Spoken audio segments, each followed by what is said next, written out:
రోహిణి మనోజ్ నిజ స్వరూపం తెలుసుకొని మీనాకి క్షమాపణ చెప్పిన ప్రభావతి. ఇక ప్రభావతి అయితే కోపంతో రగిలిపోతూ ఉంటుంది. ఈ మీనాని బాలుని ఎలాగైనా ఇంట్లోంచి బయటికి పంపించేయాలి అనుకున్న ప్రతిసారి ఏదో రకంగా అడ్డంకి వస్తుంది.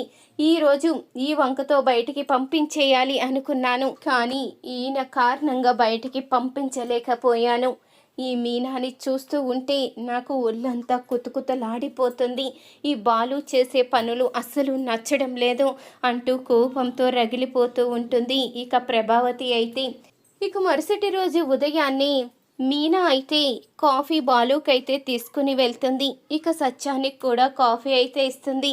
అదేంటి వాళ్ళకి కాఫీ ఇచ్చావు, నాకెందుకు ఇవ్వలేదు అంటూ అనంగానే, రాత్రి మీ అబ్బాయి చెప్పారు అత్తయ్య, మీరు రూమ్ దగ్గర వంతులు వేసినప్పుడు నేను పని దగ్గర వంతు వేయాలి కదా, నేను అందరికీ అన్ని పనులు చేసుకుంటూ వెళ్తున్నాను, నేను ఇంటి కోడల్నే కదా, అందుకే ఈ రోజు నుంచి నా పని నేను చేసుకోవాలి అనుకుంటున్నాను.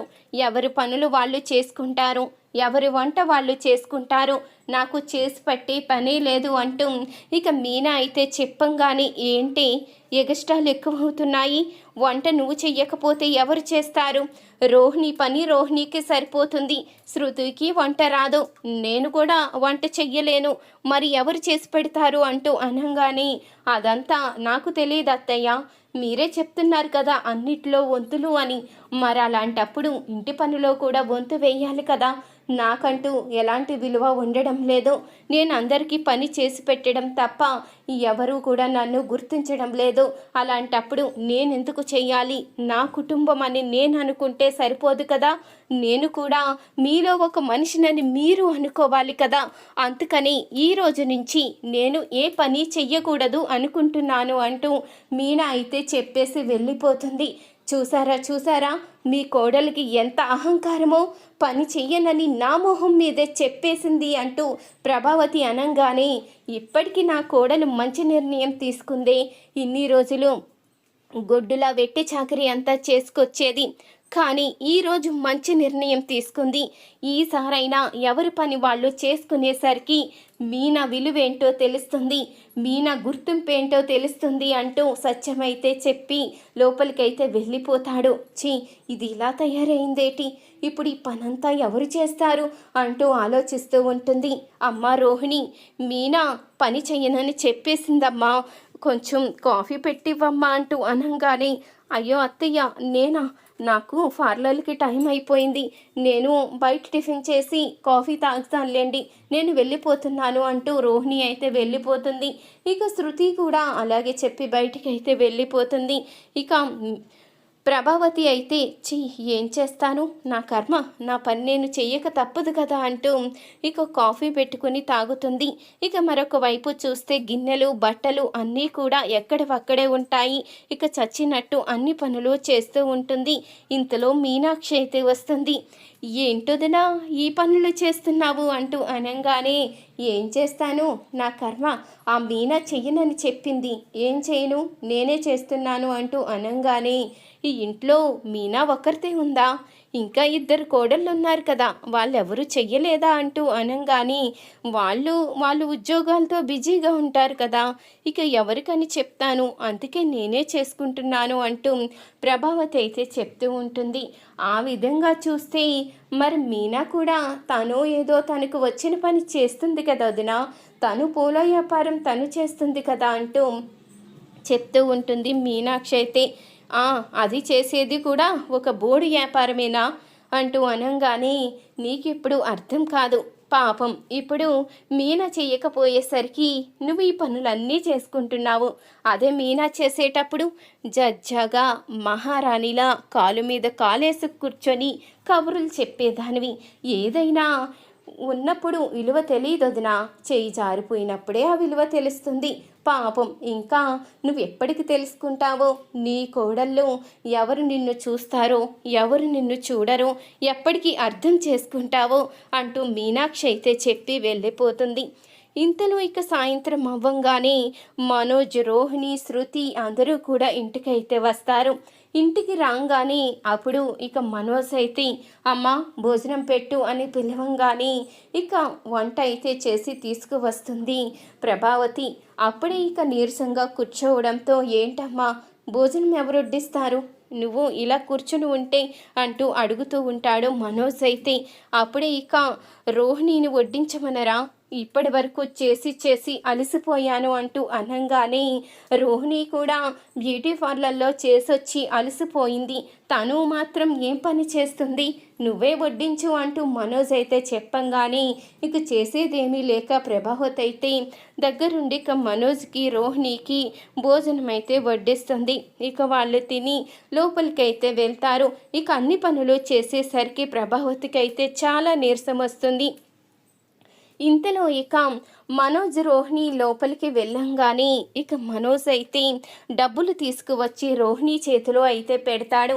అప్పుడే ఇక రోహిణి అయితే అడుగుతూ ఉంటుంది, ఇదేంటి మనోజ్ ఈరోజు ఇన్ని డబ్బులు వచ్చాయంటూ అనంగానే అవును ఈరోజు ఇన్ని డబ్బులు వచ్చాయి, ఇది నీ తెలివి కారణంగానే, నువ్వు గనక ఆ కల్పన ఇచ్చిన డబ్బులు ఇంట్లో చెప్పకుండా షాప్ పెట్టుకోమని చెప్పుండకపోతే ఈ డబ్బులన్నీ ఇంట్లో ఇచ్చేసేవాణ్ణి, అప్పుడు నాకు ఈ డబ్బులు చేతికి అందేవే కాదు, ఈరోజు నీ కారణంగానే నేను ఇంత ఆనందంగా ఉన్నాను అంటూ మనోజ్ అనంగానే లెక్క ప్రకారం ఈ డబ్బులన్నీ ముగ్గురికి చెందుతాయి, కానీ మనం ఎవరికి చెప్పకుండా ఈ డబ్బులన్నీ మన సొంతం చేసుకున్నాము, ఇక మనం ఉన్నత స్థాయిలో ఉండాలి, మనకంటూ స్థాయి పెరిగిన తర్వాత ఇంట్లోంచి బయటికి వెళ్ళిపోవచ్చు మనోజ్, మనంతట మనం ఆనందంగా ఉండొచ్చు, ఈ ఇంట్లో పడి ఉండవలసిన అవసరం లేదు అంటూ ఇక రోహిణి అయితే చెప్తూ ఉంటుంది. అవును రోహిణి, మనం ఇక్కడ పడి ఉండవలసిన అవసరం లేదు, మనం జడ్జాగా బ్రతకొచ్చు అంటూ మనోజ్ అయితే చెప్తూ ఉంటాడు.